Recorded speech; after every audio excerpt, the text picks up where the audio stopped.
Hello everyone, welcome or welcome back to my channel. I'm Em and welcome to round 3 of TBR UNHAULATHON. I will of course link the playlist down below, but if this is the first one of these that you have caught, this is a little series I do where I am trying to read down my Libro.fm TBR. I have been on Libro.fm for years at this point.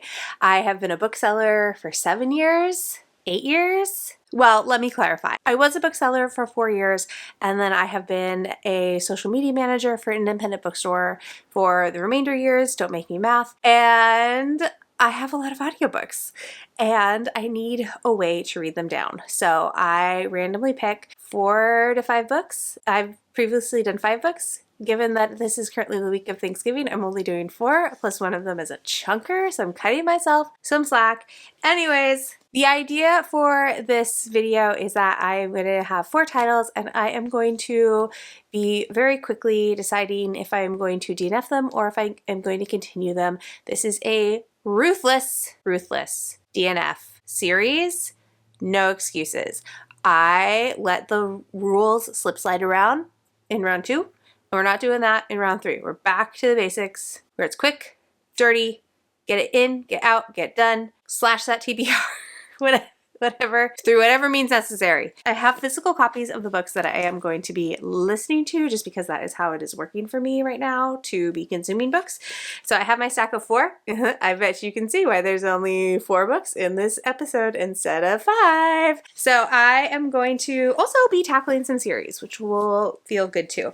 So we have book 2 in the Sir Callie series. We have Sir Callie and the Dragon's Roost by Esme Smize Smith. This is a middle grade series with a brilliant non-binary protagonist. I also have Godly Heathens by H.E. Edgmon. This is YA, and that's really kind of all I know about it. I read The Witch King by H.E. Edgmon, but I never went back and finished that duology, so we'll see what I think of this one. And then this one feels super out of left field in this stack, but I have Same Bed, Different Dreams by Ed Park. I'm gonna be honest, I don't know a whole lot about this one. I know almost nothing. I think it's literary fiction, maybe sci-fi, I don't know, but I really love this cover. I remember being really taken with this cover when the book first came out, and it made me curious to read it, and I have no idea if I'll like this or not, but we're going to try it out. We're going to try new things. It'll be really exciting. And then the last book is Bloodmarked by Tracy Deonn. This is book 2 in the Legendborn cycle. And as you can see with my little literal trash panda, I have already started it, and I am, how far? 94 pages in. And this, I decided to start with the chunky one because if you watched round 2, I left the chunkiest book for last, and that was a mistake. That was a mistake. So I'm tackling the chunky book first. This is picking up pretty much right where Legendborn left off. If you have not read Legendborn, Legendborn is a contemporary fantasy Arthurian retelling. Our main character, Bree, is 16 and her mother has just passed away, and she is accepted into an early college program at UNC, I think is the college, and she and her best friend Alice go, and pretty quickly after she gets there, Bree discovers like this secret, I want to say cult, but it's not a cult, but group, secret society, that's what I'm looking for, secret society of people who are descended from the Arthurian line. And yeah, I'm not going to give you too much. I don't know how much details I'll be able to give you about Bloodmarked because I don't want to spoil anything for Legendborn. I love Legendborn. I gave it 5 stars, and I have been putting off Bloodmarked for a very long time because it's just so chunky. It's just so chunky. It's a big time commitment, and in the age of me creating content for the internet, I do not gravitate towards chunky books as often as I used to because they just take longer to read, which means the videos take longer to make, but I'm going to be a brave girl and commit to it this time. And I am really liking it so far. We've picked up like I said, we picked up right after Legendborn left off, and Bree is dealing with the reveals and ramifications of actions that happened at the end. And the only other thing I'm going to say so far is that I really love Selwyn. I love a sad, emo bad boy with my whole heart, and Selwyn is that. So I am going to continue on with this. I am, of course, because this is my Libro FM challenge, I am, of course, listening to the audiobook as well. And the audiobook narrator is Jonice Abbott Pratt. She also narrated The Reformatory, which I read in the last one, and I think she's a really good narrator. Her accent work is so good, and there's a lot of accents in this, and I'm just real nervous for what's going to happen to Bree in this one. But yeah, welcome. So glad you're here, and let's hope that this is a great week of reading, because this is only supposed to take a week. What do we think? Let's do some predictions real quick. Which one do you think I'll love? Which ones do you think I'll DNF? Let me know. I'm nervous about these middle two, I think. I'm pretty sure, I know I'm going to like Bloodmarked. I'm pretty sure I'm going to like Sir Callie. These middle two. It could be anybody's game. They could be 5-star favorites. I could DNF 20 pages in. Who knows? But anyways, hi. So glad you're here. And yeah, that's enough. I have a really quick update for Bloodmarked. I'm 200 pages in. I have the dust jacket. I took it off the book. I'm 200 pages in, which is only like 30% of the book, but I'm liking it so much. I can't give too much away because it is a book 2 in a series, and we picked up right after Legendborn ended, and we're just continuing on with what happened in Legendborn, but the writing is so good. It's so fast-paced. There's a lot of stuff happening. It's really fun to read. Like, just reading it is really enjoyable, and I find myself wanting to keep going when I get to the end of the chapter. I think Tracy Deonn is really good at creating an end of a chapter that isn't necessarily like a cliffhanger, but there's always a question or something at the end of a chapter that makes you want to turn the page and keep going. And it's been a while since I've read a book that I've been enjoying so much that I'm impatient at my lack of ability to consume a page of words in the blink of an eye. So that part's fun, and I'm really enjoying it. I have to go back and watch my intro to see if I even told you what Legendborn was about. So I'm going to do that, and then in the next clip, if I haven't talked to you about what Legendborn is about, then I will do that. We'll get kind of caught up. As always, I overestimated how quickly I could finish a 600-page book. So it's taking longer than I had anticipated, but I'm having such a great time that I'm not upset about it. All right, it is Saturday. I need to lock in. I also really want to rot today, but I need to reset. I need to clean. I'm gonna put on the audiobook, get this house like whipped into some semblance of shape so that we can pull out the Christmas tree this evening. Let's lock in and get some shit done.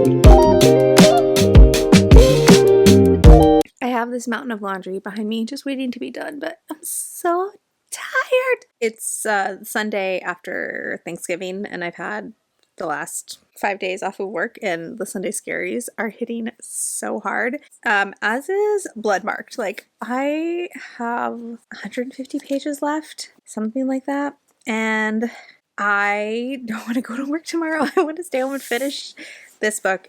I'm liking it so much. And there's like not anything I can really tell you because it's all spoilers. So let's talk about maybe craft instead of plot, so I can tell you about this book. I'm gonna put up the picture here because this is a big book and I don't want to hold it up, and then the picture of the cover will block my laundry pile, so it's a win-win. I love how action-packed this book is. I really like a fast-paced book. I can appreciate a slow-paced book, but I love a fast-paced book. I think especially the way Tracy Deonn writes, it feels like watching a movie or a TV show. Like I can so easily picture this as a TV show and can easily visualize all of the characters. I think Tracy Deonn is really good at giving you descriptions but not being long-winded about it. There's not paragraphs and paragraphs of description, but I very clearly know where we are, who's in the scene, what they look like, where we're going. I feel like just the way she's such a good writer, basically, is what I'm trying to say. I would also love the characters in this book. We have maybe like a handful brought over from Legendborn, because Bree, I don't feel like this is a spoiler, Bree is no longer at the college in this book. She's still enrolled, but we're not spending time on campus like we were in book one. Like in book one, I feel like we saw her on campus, she went to classes, we very much got to see her being a person in the modern world. And in this book, she's still in the modern world, but she has had to leave the campus. So we have met a lot of other characters as she has gone to these other places.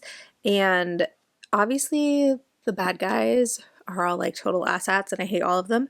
But like the people that she's meeting along the way, I love so much. They all feel distinct and separate. I don't get anyone confused, which I think is really impressive because we've been introduced to a lot of people, especially like in quick succession, because of how quickly this plot is moving and how quickly Bree is needing to get from place to place. I'm really impressed with the character work. I love the new people we're meeting. I love how the relationships are deepening, how certain side characters are really getting to do more and be more than they were in Legendborn. I think between this and the Once a Villain series, I think I'm coming back around on love triangles. I don't even know that there's really a love triangle in this book, but there's a something. There's a love triangle, square, circle, there's some sort of shape. And I'm here for every aspect of it. Like I love both choices. And so I think that's the difference. I think when there's a love triangle and you're clearly supposed to be rooting for a certain person, or one option is not nearly as good as the other one, whether like universally across the board all readers agree or it's subjective. But with these two YA series especially, like I like both of the characters' choices. Like in the Once a Villain series, for Joan, of course I can't remember any of the boys' names, but I like both of them for her so much that I'm not going to be mad whoever she ends up picking. Now my hope is that she doesn't pick and we get both, but it's also a YA series, so I don't think Vanessa Lynn is going to go there. And then the same with this series. Like I don't even know if one is a legitimate option, but I like them both so much that I'm going to be really happy no matter what way it goes, I think. But who's to say, because the series is now a quartet. Like part of the reason I put Bloodmarked off as long as I did is that I thought this was just going to be a trilogy at first. And then when I found out it was going to be a quartet, I was like, oh, well, I'll just wait until the series is closer to being finished before I pick up Bloodmarked. And now Oathbound's out. And obviously we're not finished yet, but like I have book 3 to dive into. Not right away, but anyways, it's so good. I'm so happy I am finally reading this, and I'm not sure where we're going to end this book or how everybody is going to be left. I'm assuming it's going to be a giant cliffhanger, but I'm just enjoying my time so much, and the audiobook continues to be really good.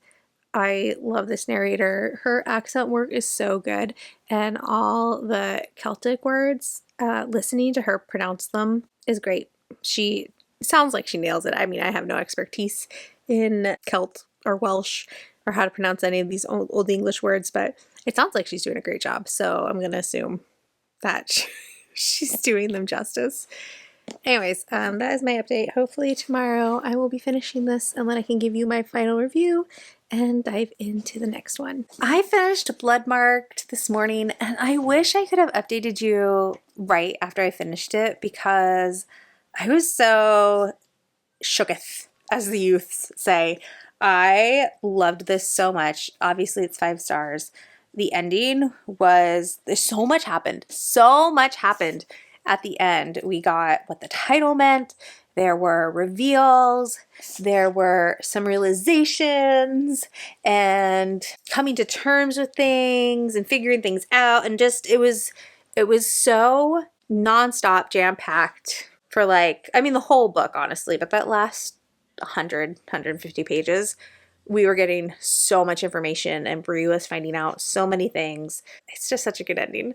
Total cliffhanger. It's very mean. I'm really glad Oathbound is out, so I won't read it immediately, but I am going to do my best to pick it up sooner rather than later before I have forgotten all of the things that happened. I love the cover art also so much. I think they have a different cover artist for Oathbound, and I'm going to be honest, I don't love the style as much. This is just so, and the first book too, like these covers are so iconic. They're so good. So this morning, after I dropped my, I didn't have to take a kid to school this morning because my husband did it, but I went and met a friend for coffee before I had to go to work, and I got there early and I brought the book with me because I only had 2 chapters left this morning and I just had to finish it. And I finished it literally 3 minutes before my friend walked into the shop, and I just sat there in those 3 minutes trying to come to terms with all the things that we had learned and all the choices Bree made, and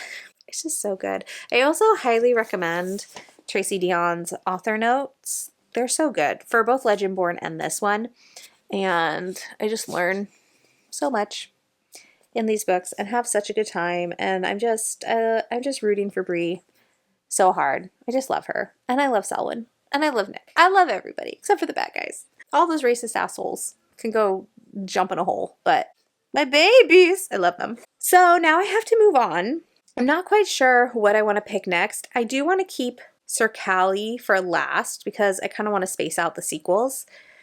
So, which means I'm going in between Godly Heathens, which is another YA fantasy, or I'm trying to look at the spines without getting up.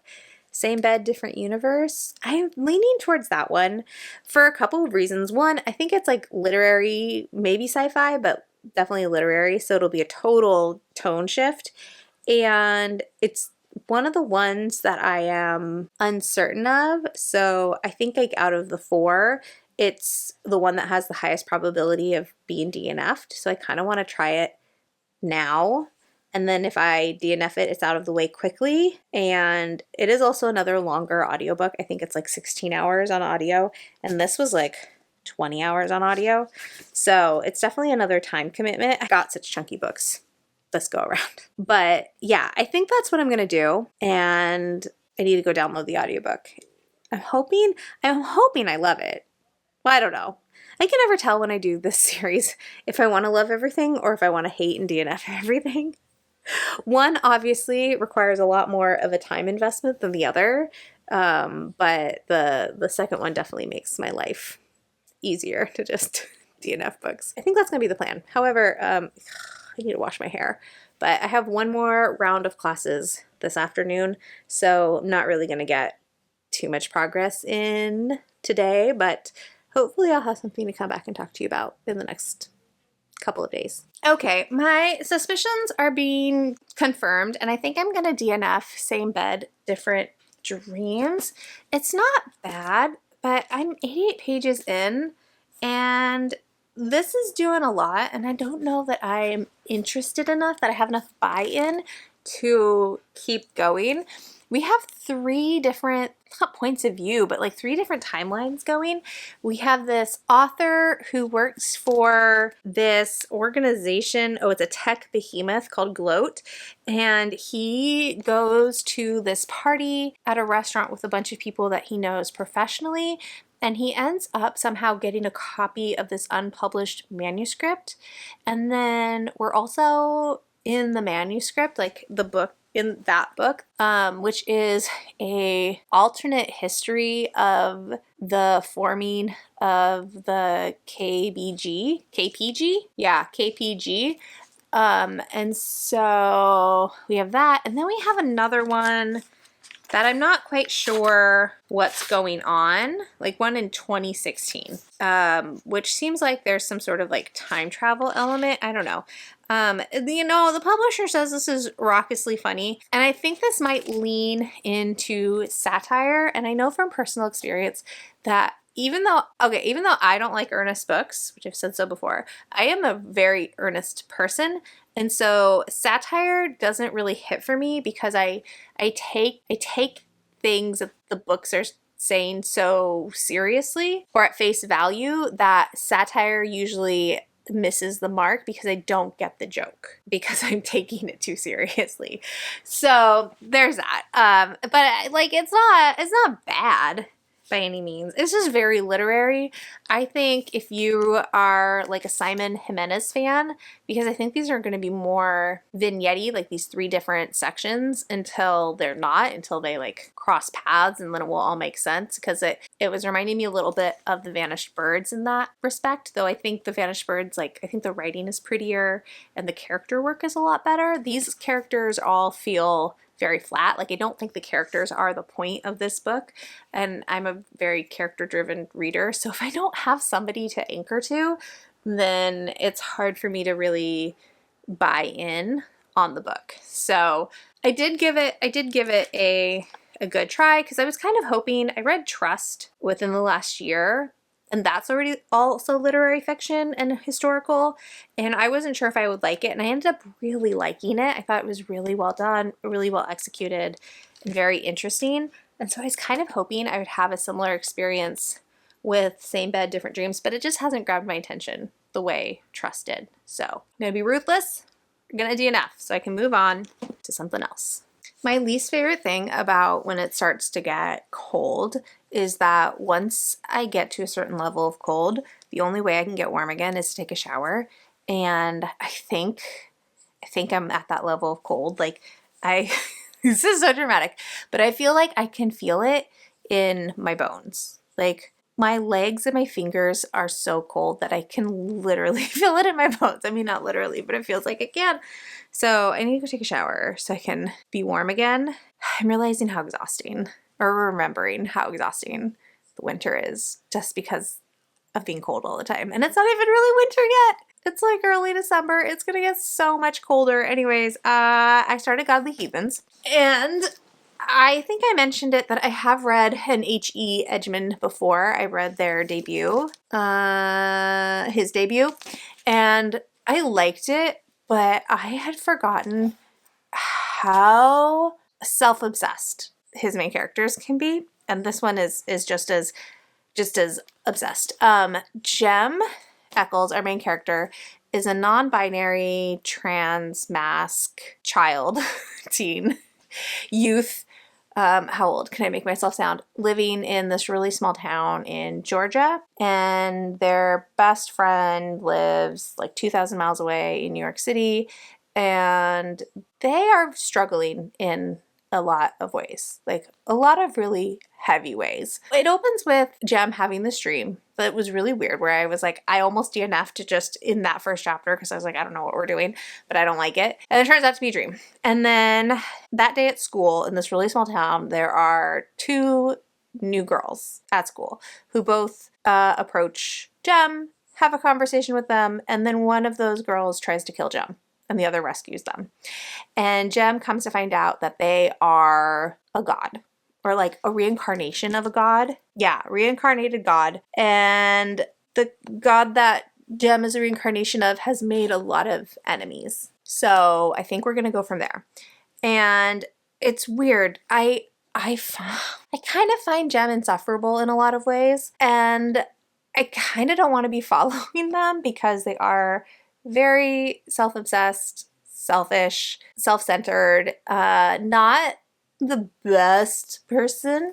Also struggling with a lot of mental illness, and family dynamics are weird, and just so many things that they are battling against.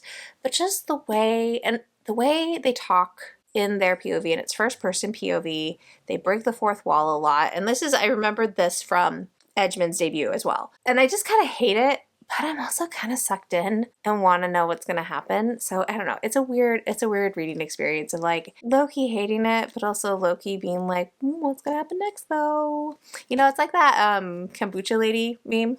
That's kind of where I am right now. But I'm 72 pages in, and I got that far in like an hour of listening to the audiobook. Not even an hour, like 45 minutes of listening to the audiobook. So it's a quick listen. So for now, I'm in, but I'm not committing at the moment. Okay, so with that, I need to go shower so that I can be warm and feel like a human again instead of a sentient icicle. And I'll talk to you later. I'm halfway through the Godly Heathens, and I continue to not be having a good time, but I'm also unable to stop listening. I've debated DNFing, I don't even know how many times in the last, how long have I been awake today? I almost DNF'd it last night. I've almost DNF'd it a couple times this morning. I just don't, it's just so hard to watch Jem make all these destructive decisions and like self-sabotage and just all the things. And I continue to just be like appalled by their behavior, but then also recognizing how much they are in pain and they just need a grown-up to take care of them, and their grown-up is not taking care of them. Their grown-up's actively making everything worse. So I just don't know, but I can't turn it off. Like, I've just been listening all morning. I paused for a little bit because I had to record some videos. I'm trying to like film ahead of time for once my children are on break and I don't have time to just like sit down and talk to the camera anymore. I'm gonna go back to it now, because even though I'm really upset at Jem, like, I have to know what's going to happen. I'm already 50%. I just started it yesterday. I do not read this fast normally. I will say, since I am mostly listening to it on audio, because, you know, that's the point of this challenge, is to get through those audiobooks. My arm got tired. Just a minute. So what was I saying? Oh yeah, so I'm primarily listening to it on audio, and I've listened to this audiobook narrator before, and I do like them. They do the Alex Easton series by T. Kingfisher. However, they're like a great narrator for non-binary characters. They really do sound totally androgynous, and I love that, but they do not do feminine voices well. They do androgynous voices and they do masculine voices really well, but I do not care for how they do their more feminine voices. They just go high-pitched in a way that feels reductive. So I don't know that I would necessarily recommend the audiobook experience, especially this one. I'm not loving it, but I cannot read this book physically, because when I read it physically, I'm like, oh no. I don't like this main character. I don't like the decisions that they're making. I don't like how they're treating the people in their lives, like how they're treating their friends.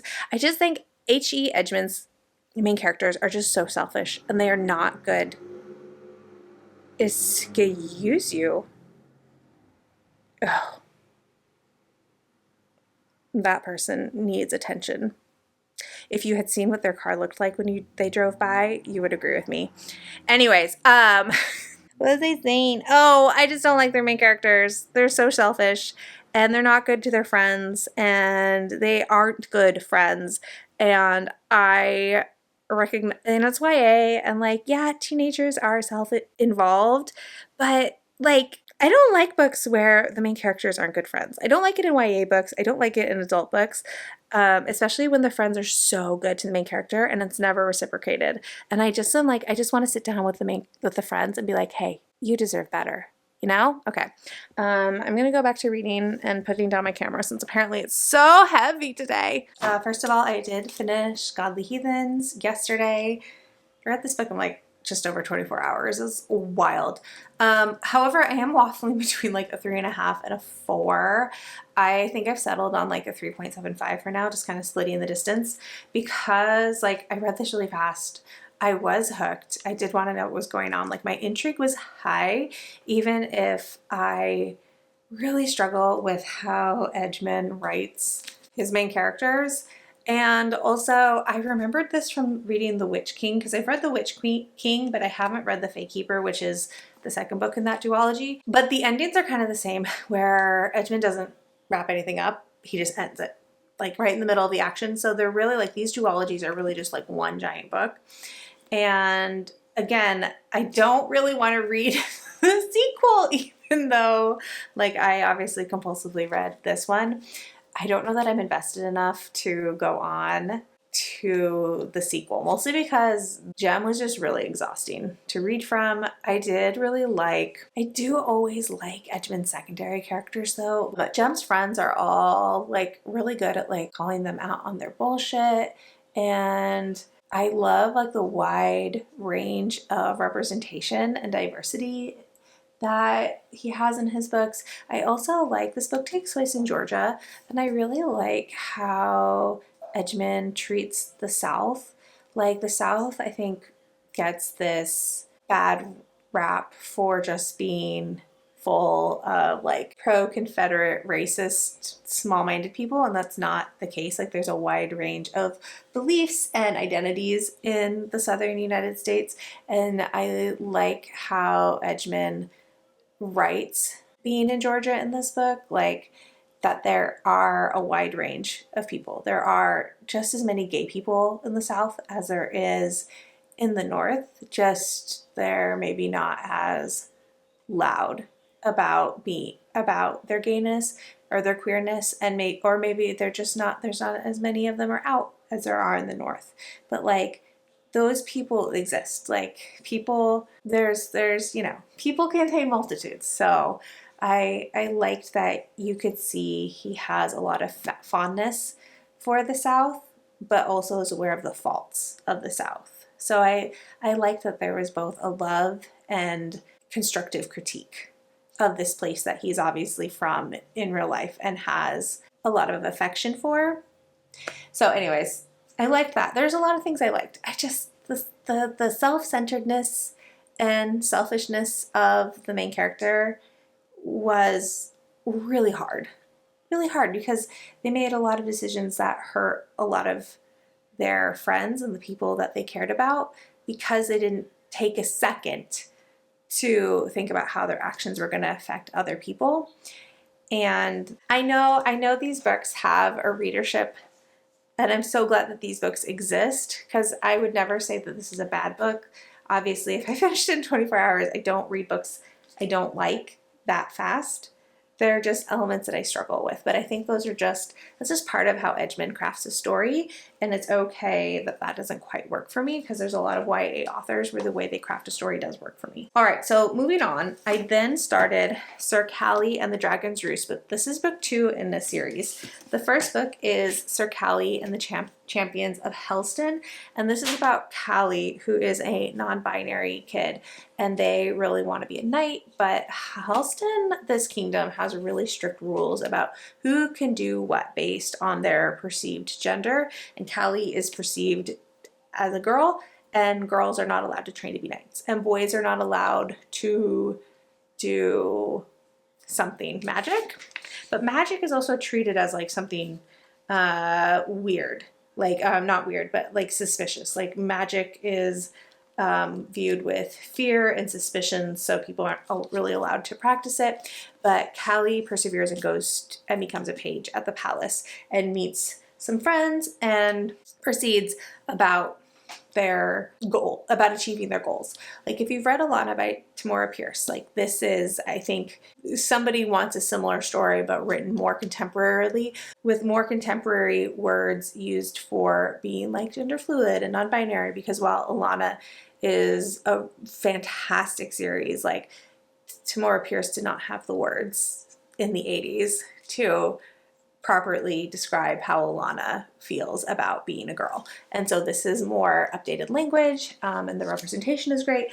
I struggled with this one. I don't even remember what I gave it, because the adventure, the plot is tackling the bigotry in this kingdom, and it's heavy. It's heavy for a middle grade. Not inappropriately so, because obviously like there are children in the world who encounter this type of bigotry, every single damn day and deserve to see themselves and their struggles represented in books. And so it's not too much. I know a couple of kids who are in this demographic who this book is written for, who really love this book. It was not a good time for me. It's just not a good time for me. It was not a good time. I was so upset. I was so upset on behalf of Callie and their friends, and even Callie's dads, who are still supportive, like misstep so much, which is accurate. Like, even the best intentions of adults with the best intentions are gonna fuck up and say the wrong thing, do the wrong thing. And as always, like, intention doesn't really mean too much if your impact is not good. But as a fiction book, this is not what I want to be spending my time consuming. So I had put off continuing on for a while. My hope had been that tackle bigotry in this book, we could have more fantasy adventures in this book. There's, of course, more bigotry to unlearn in this one, and I got 60 pages in. We're picking up pretty soon after, actually right away after the first book ended, and we're introduced to another character who is from this other kingdom that is primarily comprised of witches and shapeshifters. And because Helston views magic as a very negative thing, like, they have been at battle with this other kingdom thinking they are the enemy, but of course, like, no one thinks going into battle that they are the enemy. The other person is always the villain, and we're gonna really discuss that assumption, I think, in this book and tackle more bigotry. We are introduced to a new character who uses neo-pronouns, which I think was really cool. Like I said, 60 pages in, I got to chapter 6, and it is going to be a DNF. This is just not for me. This is just not for me. And that's okay, because I am not an 8 to 12-year-old. So it is okay that it is not for me. I really recommend this series. I think there is a lot to love about it. I would just say check the trigger warnings. Esme Symes Smith does a really great job of putting the content warnings in the beginning of the book so that you can check and see if this is what you want to be consuming. I'm really glad this series exists. Again, I think there are a lot of readers this will really work for. However, it is too heavy for me. So I'm going to just not continue on with that series. And that's okay. But since that's enough, that means we have finished this round of TBR UNHAULATHON. I have read 2 books from my audiobook TBR, and I have DNF'd 2 books and archived them from my audiobook TBR, so I no longer have to look. That's what I do, by the way. I don't know if I've ever said that. When I DNF an audiobook from my Libro.fm account, I mark it as finished, even though I didn't. I tag it as a DNF, and then I archive it, so I don't have to see it on my library anymore. And so yeah, that's what I've done. And I feel like this was actually, I'm going to say this was a great episode because it got me to read Bloodmarked, which I've been feeling so guilty about not reading for a long time. And I'm glad I read Godly Heathens, even though I clearly have really mixed views on it. But I also think the cover is stunning. Also, the cover for the book 2 is also stunning, and that might sway me if nothing else does, because I just think that art is so pretty. But yeah, that is the end of this round. Thank you so much for watching and spending your precious time with me. If you would like to leave an emoji to let me know you are here, let's do a peach emoji since Godly Heathens takes place in Georgia. And otherwise, like if you liked it, subscribe if you want to, and I'll talk to y'all in the next one. Bye!